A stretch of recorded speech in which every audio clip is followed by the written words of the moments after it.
गोर लगे छी अपना सबके मिथिला संस्कार पर स्वागत करे छी। हम तऽ आब सामो नजदीक आबि गेलिए तऽ आब एकादशी दिन से तऽ सामा के दिनो मना जाइए। आ एकटा सामा के गीत दै छी जे भाय डोला कोना कोना बनबै छै की करै छै। हम तऽ श्यामा बजबे करै छी।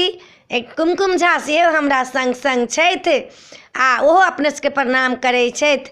एकटा सामा के गीत दै छी से सुनू।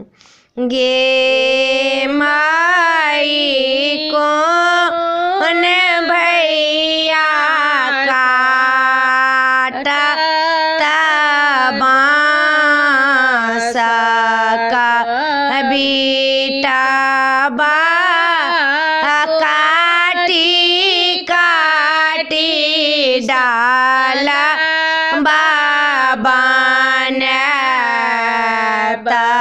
गे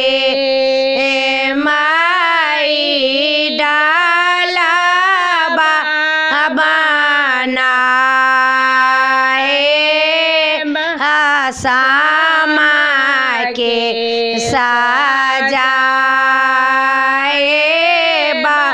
चंपा चमेली चारू कोना गे माई डाला सजा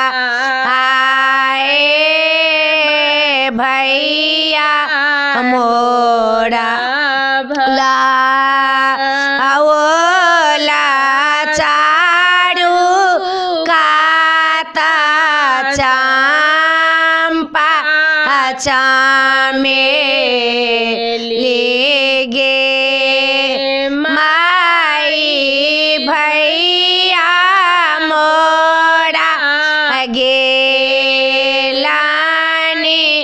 मागा मुंगेरा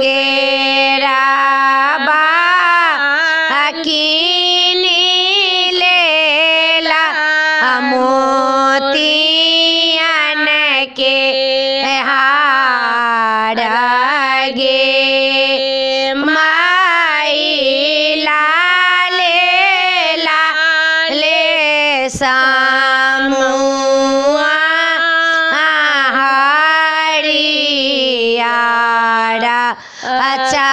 चकाबा कीनी देला भैया हमारा गे माई कहाँ गेलौं किए भेलौं बहिनो से फला बहिनो लिया बहिन मोतियन के हार गे माई लाले लाले सामुआ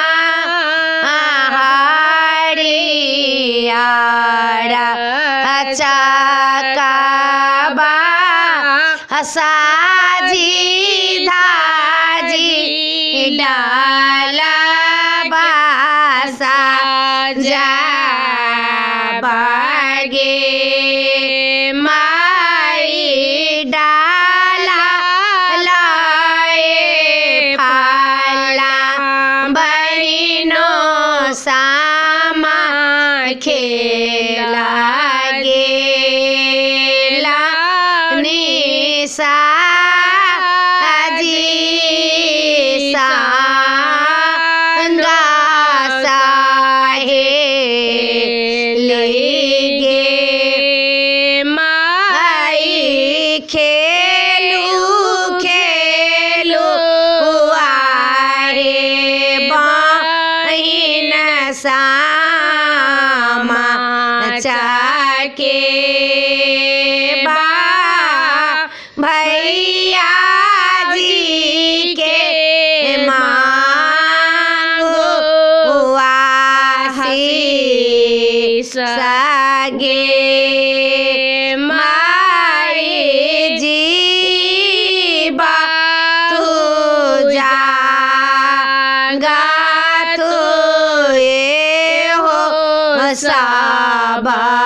भैया जीनी देला मोतियन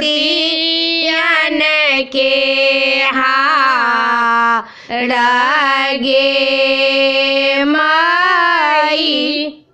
वीडियो में अच्छा लग अपने सबके ई सामा के गीत नीक लागत तो चैनल के सब्सक्राइब करऽ नहीं बिसरबै, जरूर सब्सक्राइब करबै, लाइक करबै, कहबै जरूर। जय मिथिला, जय माता जी।